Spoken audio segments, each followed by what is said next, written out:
ભારત અને પાકિસ્તાન વચ્ચેની વર્તમાન પરિસ્થિતિને ધ્યાનમાં રાખીને કેન્દ્ર સરકારની માર્ગદર્શિકા અનુસાર દેશના રક્ષણ માટે સરહદ ઉપર લડતા સૈનિકો માટે રક્તદાન કેમ્પ યોજાઈ રહ્યા છે। આ રક્તદાન કેમ્પમાં લોકો સ્વયંભૂ રીતે રક્તદાન કરી રહ્યા છે, જેથી આ લોહી સૈનિકોના ઉપયોગમાં આવી શકે।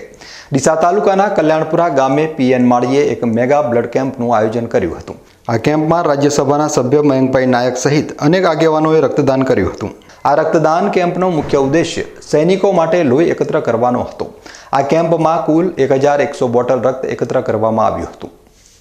આજે અમે અમારા ફાર્મ હાઉસ ઉપર મેગા કેમ્પનું બ્લડ કેમ્પનું આયોજન કર્યું છે અને ખૂબ જ મોટી સંખ્યામાં અમે ભાગ લેવા બધા વધાર્યા છીએ અને છેલ્લા 4-5 દિવસથી અમે સોશિયલ મીડિયાથી બધાને અમે એવું કીધેલું કે આપણે આ જે અત્યારે સૈનિકો માટે ક્યારેક ઇમરજન્સી બ્લડની જરૂર પડી જાય તેનું માર્ગદર્શન અમારા સાંસદ સભ્ય શ્રી મયંકભાઈ નાયક, જિલ્લા પ્રમુખ શ્રી કીર્તિસિંહ વાઘેલા બાપુ, બનાસકાંઠા કલેક્ટર સાહેબ, બનાસકાંઠા એસપી સાહેબ અને મોટી સંખ્યામાં આજે બધા જોડાયા પણ છે। આ કાર્યક્રમમાં જે આપણા સૈનિકો માટેનું અમે એક અભિયાન ઉપાડ્યું હતું, એના માટે કેટલા જ લોકો જોડાયા છે ને ખૂબ સારી એવી બોટલ આવશે। સવારે 8:30-9 વાગ્યાથી આ કાર્યક્રમ ચાલુ થઈ ગયો છે ને અમારા સાંસદ સભ્ય મયંકભાઈ નાયક અને બક્ષીબાદ મોરચાના અધ્યક્ષ એ પણ આજે આપ જોઈ શકો છો, બ્લડ પોતે જાતે પણ ડોનેટ કરે છે।